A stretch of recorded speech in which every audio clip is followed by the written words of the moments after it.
ஆண்டவர் உங்களோடு இருப்பாராக. புனித லூக்கா எழுதிய நற்செய்தியிலிருந்து வாசகம்.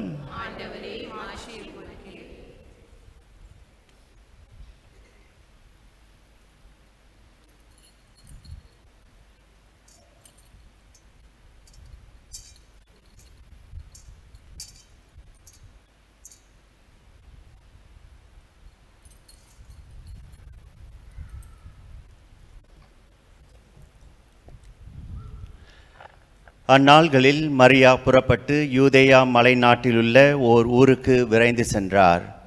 அவர் செக்கரியாவின் வீட்டை அடைந்து எலிசபெத்தை வாழ்த்தினார். மரியாவின் வாழ்த்தை எலிசபெத்து கேட்டபொழுது அவர் வயிற்றில் இருந்த குழந்தை மகிழ்ச்சியால் துள்ளிற்று. எலிசபெத்து தூய ஆவியால் முற்றிலும் ஆட்கொள்ளப்பட்டார்.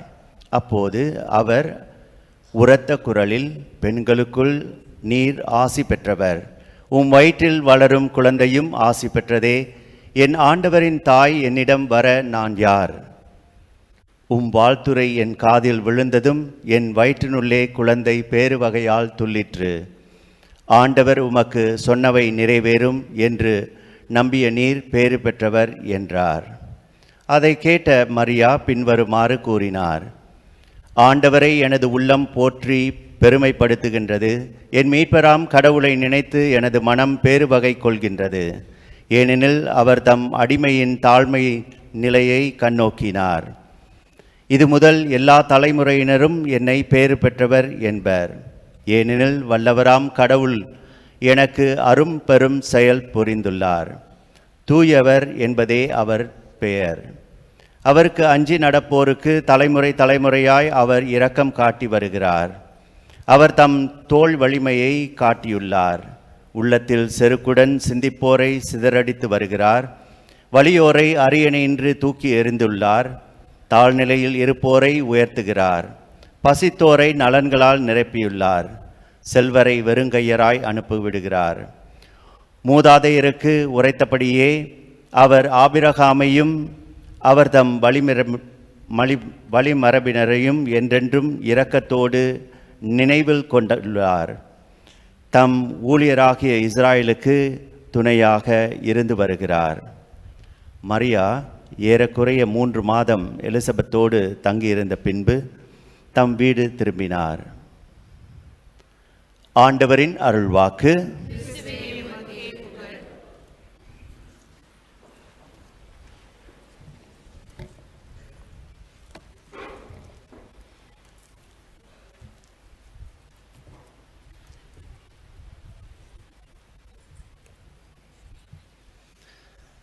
பிரியமான சகோதர சகோதரிகளே, நாம் இன்றைக்கு தாய் மரியாளின் விண்ணேற்ற திருநாளை கொண்டாடும் பொழுது தாய் திரு அவை நம்மை இறை வாசகங்கள் வழியாக அற்புதமாக சிந்திக்க அழைக்கின்றது.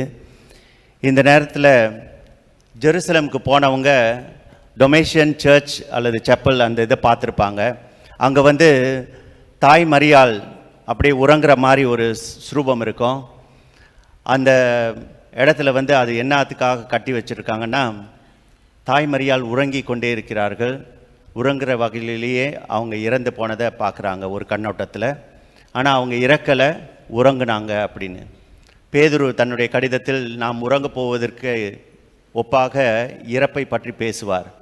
அது மாதிரி அந்த டொமேஷியன் செப்பலில் அந்த மாதிரி ஒரு உருவகம் உருவாக்கப்பட்டு இருக்கிறது.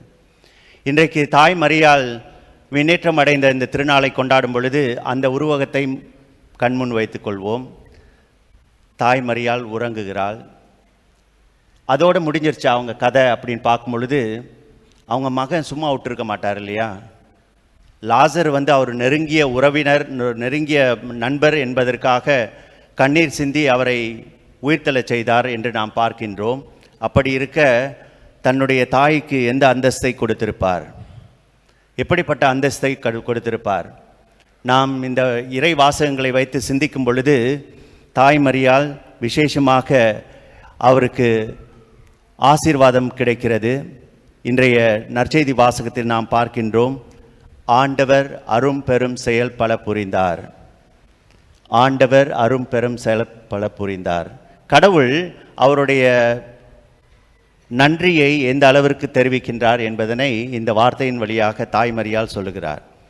ஏன் அப்படி என்று பார்க்கும் பொழுது தாய் மரியாளுக்காக கோட்பாடுகள் இருக்கின்றன. டொக்மான்னு சொல்லுவோம். அந்த டொக்மாவில் 4 டொக்மா இருக்குது. அந்த 4 கோட்பாடுகளில் பார்க்கும் பொழுது வருட பிறப்பு 1ஆம் தேதி 1 ஜனவரி மாதத்தில் பார்க்கும் பொழுது தாய் மரியாள் கடவுளின் தாய் என்ற அந்த அங்கீகாரத்தை கொடுக்குறாங்க. அது கவுன்சில் ஆஃப் எஃபெசஸில் 431ஆம் ஆண்டு இது பிரகடனப்படுத்தினார்கள். ஏன்னா கடவுளின் தாய் என்ற அந்த அந்தஸ்தை கொடுக்கும் பொழுது அவள் அதற்கு உரியலாக வாழ்கின்றாள்.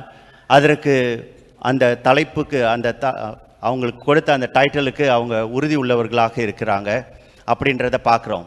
அந்த மாதிரி அவங்களுக்கு முதலாவதாக கோட்பாடு கொடுக்கப்பட்டது. அதற்கு பிற்பாடாக பார்க்கும் பொழுது தாய் மரியாள் என்றும் கன்னியானவள் அப்படின்றத ஒரு கோட்பாடாக கொடுக்குறாங்க.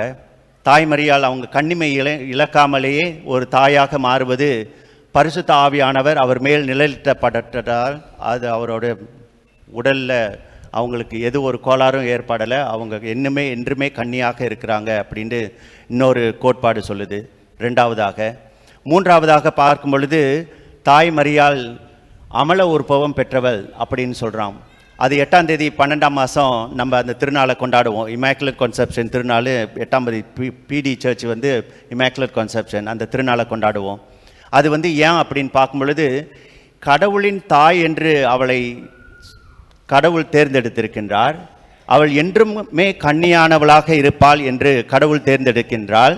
அப்படி என்றால் அவள் ஜென்ம பாவம் இல்லாமல் உற்பவமாக இருக்க வேண்டும் என்று தாய் திரு அவை அவருக்கு இமாக்குலட் கன்செப்ஷன் அல்லது அமலருப்ப மாதா என்ற அவர் தலைப்பையும் கொடுக்கிறது. இந்த டைட்டிலில் பார்க்கும் பொழுது அவங்க என்று பழைய ஏவாள் மனித வாழ்க்கைக்குள் கொண்டு வந்த அந்த ஜென்ம பாவம் அவங்கள பாதிக்கலை அப்படின்னு பார்க்குறோம். ஏன்னு பார்க்கும் பொழுது நம்ம தாவீது அரசர் ஆண்டவருடைய பேழையை தயாரிக்கிறார். அது எவ்வளவு கம்பீரமாக இருக்க வேண்டும், எவ்வளவு அற்புதமாக இருக்க வேண்டும் என்பதனை அவர் உணர்ந்து அதற்காக தயாரிக்கின்றார். அந்த பேழையை தூக்கி கொண்டு டான்ஸ் ஆடிட்டு வருவார் அப்படின்னு சொல்லி பார்க்குறோம். அதை மோயிசன் அதை உருவாக்கும் பொழுது அந்த கடவுளுடைய பேழை இவ்வளவு அற்புதமாக இருக்க வேண்டும் என்று கடவுள் விரும்புகின்றார். அந்த ரீதியில் இன்றைக்கு தாய் மரியாள் ஒரு நடமாடும் நற்கருணை பேழையாக இருக்கின்றார். ஆண்டவர் இயேசு கிறிஸ்துவை தன்னுடைய உதரத்தில் சுமந்து கொண்டவளாக இருக்கின்றாள். ஆகவே அந்த தாய் மரியாள் எந்த அந்தஸ்து பெற வேண்டும் என்பதற்காக அவள் ஜென்ம பாவம் இல்லாமல் உருவாகினவள் என்றதை அங்கே நிலைநிறுத்துகிறார்கள். அதுக்கு அடுத்தபடியாக பார்க்கும் பொழுது இன்றைய திருநாள் தாய் மரியாள் விண்ணேற்றம் அடைந்த திருநாள். ஏனென்றால் ஜென்ம பாவம் மனித வாழ்க்கைக்கு என்ன கொண்டு வந்தது என்று பார்க்கும் பொழுது ரோமேயருக்கு எழுதிய கடிதத்தில் 5வது அதிகாரத்தில் இதை பற்றி புனித பவுல் சொல்லுவார். ஜென்ம பாவம் எதற்காக உருவானது? மனிதன் பலவீனத்தினால் பாவத்தில் விழுந்தான்.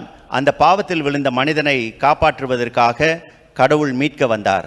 ஆனால் அந்த பாவத்திலேயே விழல தாய் மரியாள். அப்படி இருக்க அவங்க அமல உருப்பமாக பிறந்திருக்கிறாங்க. அப்படி அமல உருப்பமாக இருக்கும் பொழுது அவங்களுக்கு இறப்பு என்று ஒன்று இல்லை. இறப்பு என்று ஒன்று இல்லை. ஏனென்றால் பாவத்தில் விழுந்தவர்களுக்கு தான் இறப்பு இருக்கிறது என்று புனித பவுல் ரோமேயருக்கு எழுதிய கடிதத்தில் 5வது அதிகாரத்தில் சொல்கிறார்.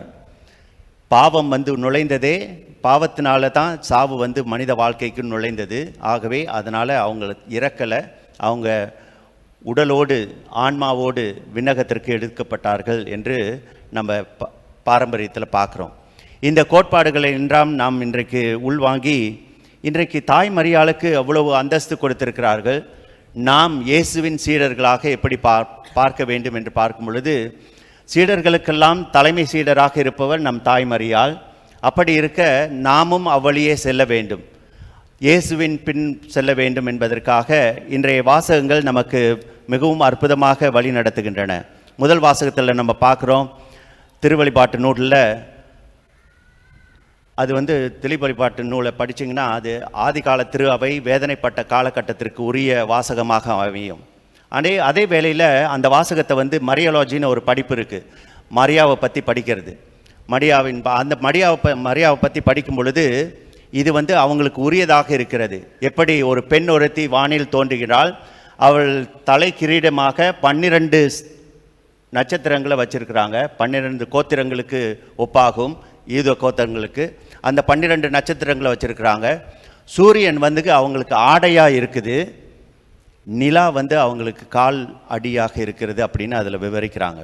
இதில் பார்க்கும் பொழுது தாய் மரியாளின் மகிமைத்துவத்தை அந்த வாசகத்தில் நமக்கு அற்புதமாக விரைக்கி சொல்கிறாரு யோவான் நற்செய்தியாளர்.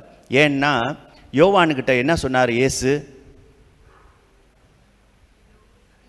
மகனே இதோ உன் தாய் அப்படின்னு சொன்னோன்னே அந்த யோவான் நற்செய்தியில் பார்க்குறோம் நம்ம. அவர் அவங்கள வீட்டுக்கு கூப்பிட்டு போய் அவங்கள வச்சுக்கிட்டாரு அப்படின்னு சொல்லி, அவங்கள பாதுகாத்தாரு அப்படின்னு சொல்லி நம்ம பார்க்குறோம்.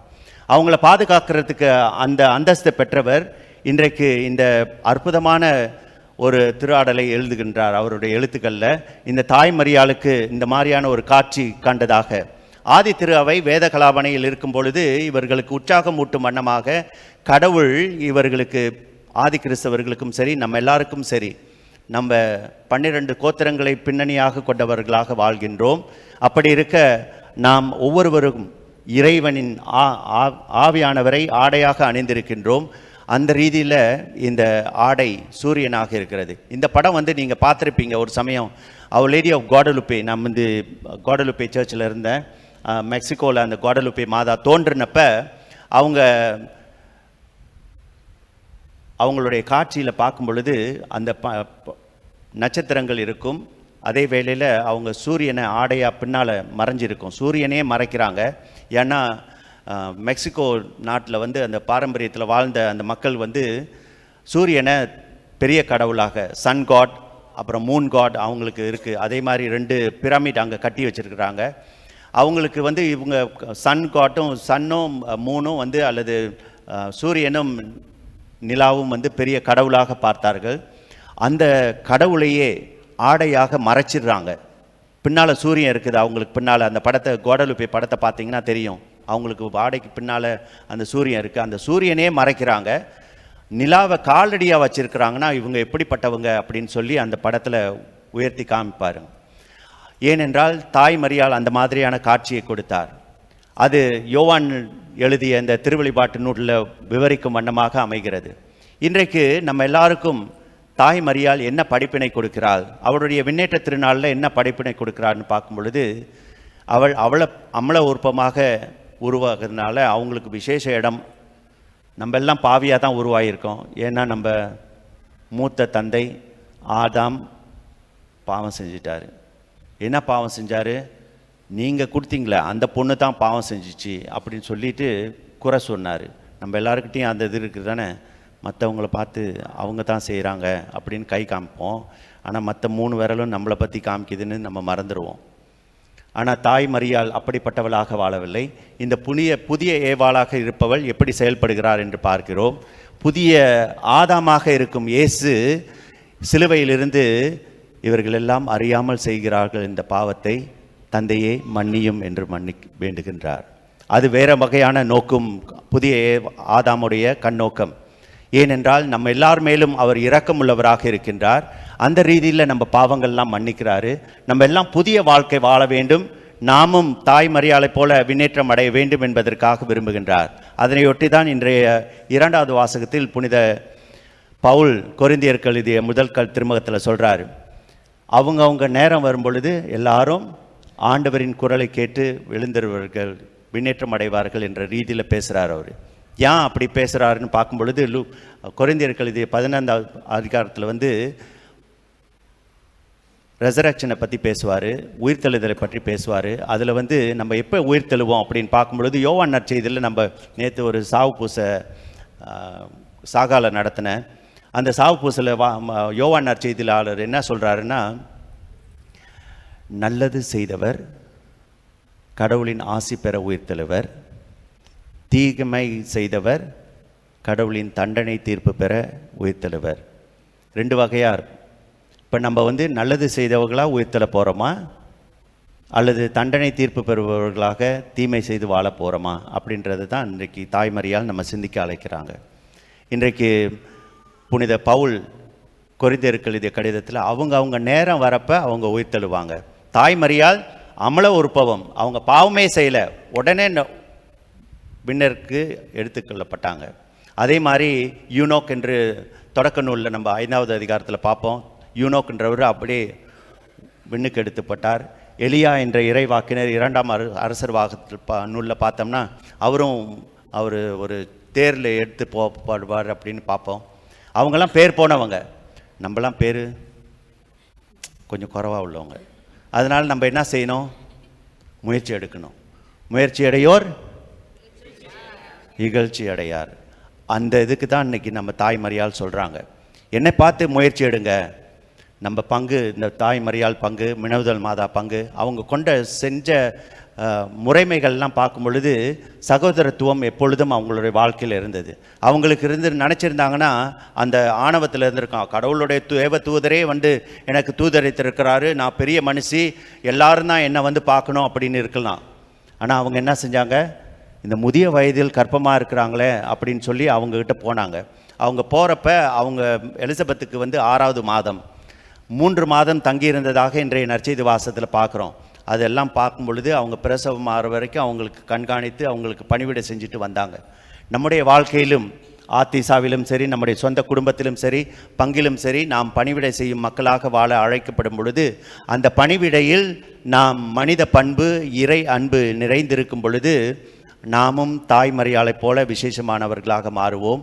நமக்கும் அந்த நேரம் வெகு சீக்கிரத்தில் வரும், நாமும் விண்ணகத்திற்கு எடுத்து செல்லப்படுவோம் என்ற உண்மையை கடவுள் நமக்கு இன்றைக்கு கற்றுக் கொடுக்கிறார்.